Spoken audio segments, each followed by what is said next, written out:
We begin today with a phone call that Ukraine and our allies and those who care about our standing as the world's leading democracy for now have been waiting anxiously and with bated breath to hear about. Donald Trump and Vladimir Putin spoke for more than an hour and a half today. Both the White House and the Kremlin have released a readout of the call on their own. A readout of the call from the Kremlin says that Russia has agreed to a 30-day ceasefire on attacks on energy infrastructure. The White House also made note of that, saying this, quote, the leaders agreed that the movement to peace will begin with an energy infrastructure ceasefire, as well as technical negotiations on implementation of a maritime ceasefire in the Black Sea, full ceasefire and permanent peace. These negotiations will begin immediately in the Middle East. The White House also touted the potential for economic cooperation with Russia, as did the Kremlin. It remains to be seen if Russia keeps its word on refraining from attacking Ukraine's energy grid and infrastructure. And notably absent from these announcements made after the call were any signs of any concessions from Russia or any talk of any possible punishment for Russia. In short, there were carrots, but no sticks.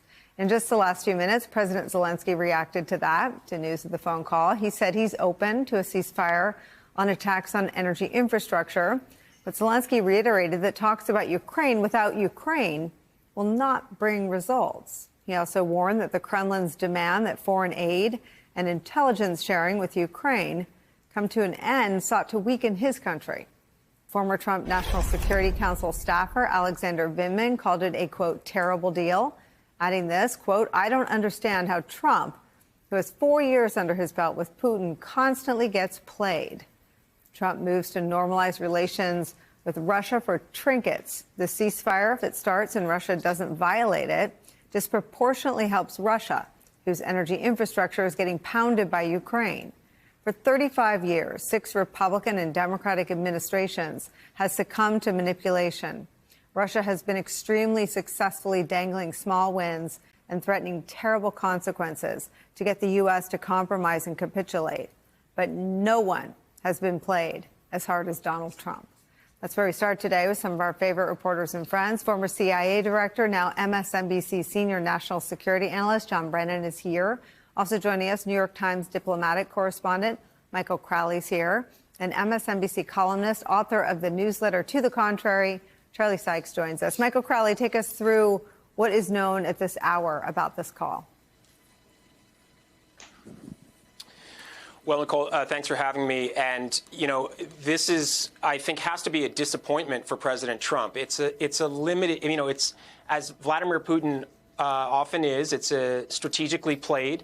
It's a very limited concession by Putin to agree to a mutual halt on strikes on energy targets by both Russia and Ukraine. And in that sense, it's not a flat rejection of the ceasefire proposal that the U.S. and Ukraine were able to draw up in Saudi Arabia a week or so ago.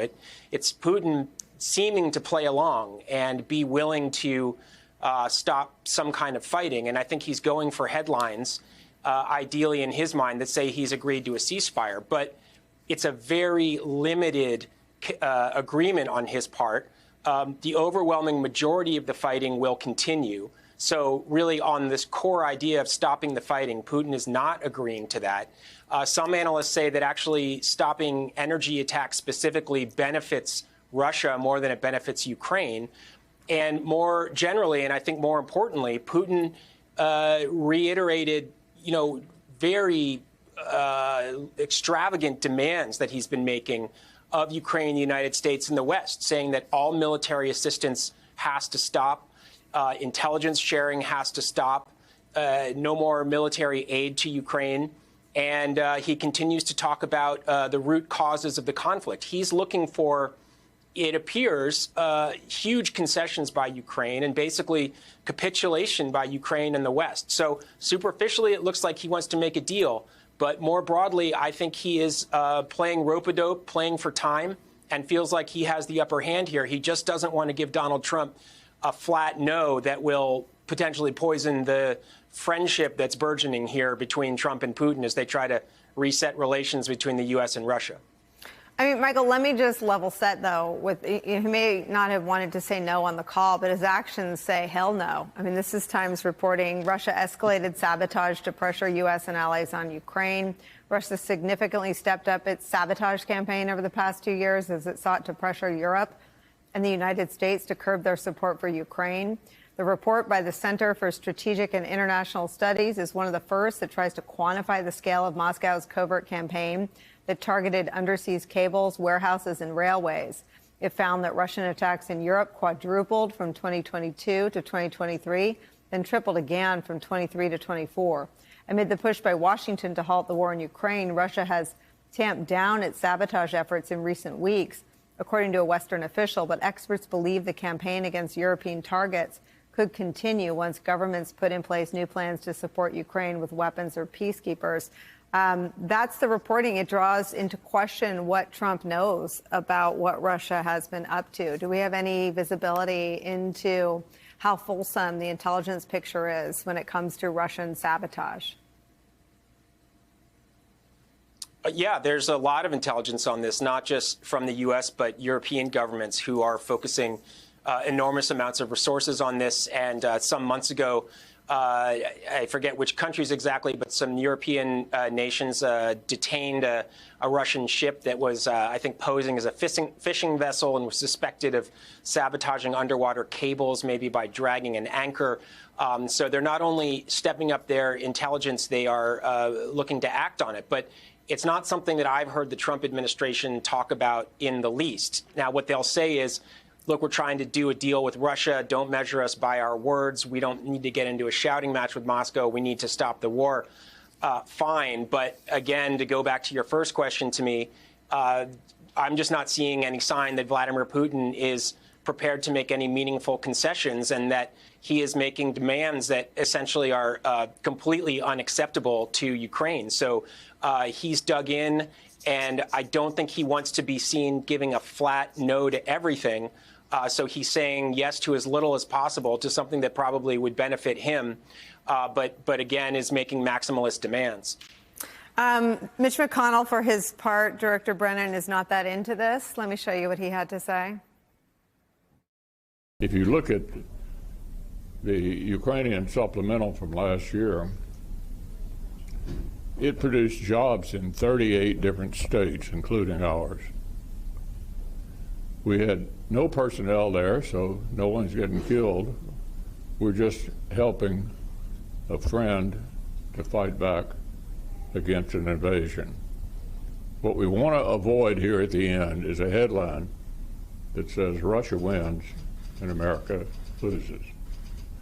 With that, I'll be happy to take a few questions. Senator, how would you describe the relationship between President Trump and Vladimir Putin? I'm sorry? How would you describe the relationship between President Trump and Vladimir Putin right now? Well, I think we're all watching the beginning of a rather different kind of administration. John Brennan, that counts as saying more than it sounds like from Mitch McConnell. But in terms of the headline, I know that Michael Crowley won't write the headline, but it certainly seems that the reporting would suggest that today was more clearly a victory for Russia, who is, as Alexander Vindman points out, is getting pounded right now in terms of their energy infrastructure and energy grid, not Ukraine, as the war stands right now. Yes, Nicole, as Michael was pointing out, this was a very, very small baby step in terms of what actual actions might have come out of these discussions today, in terms of this cessation of attacks against energy and infrastructure. But it could, in fact, be more beneficial to Russia. I think it's quite clear that Vladimir Putin is a much more skillful negotiator on these strategic issues than Donald Trump could ever be. And I think what Vladimir Putin is doing is continuing to play Donald Trump and try to sort of tease him along this path where Putin is ultimately going to be seeking a lot of concessions on the part of Ukraine. And so the question is, what will Donald Trump do as Putin continues to press this issue. But it's, in my mind, it's clear that there is so much more work that would need to be done in terms of other negotiations, whether it be on ceasefire on the ground or maritime or air or whatever else. But I think ultimately we're going to be looking at what type of terms will Trump agree to. And I'm not talking about President Zelensky, because I think he is a very principled individual who will oppose anything that smacks of surrender. But the question is, will Trump be able to stand up to Vladimir Putin as Putin continues to, I think, outmaneuver him on the negotiation chessboard?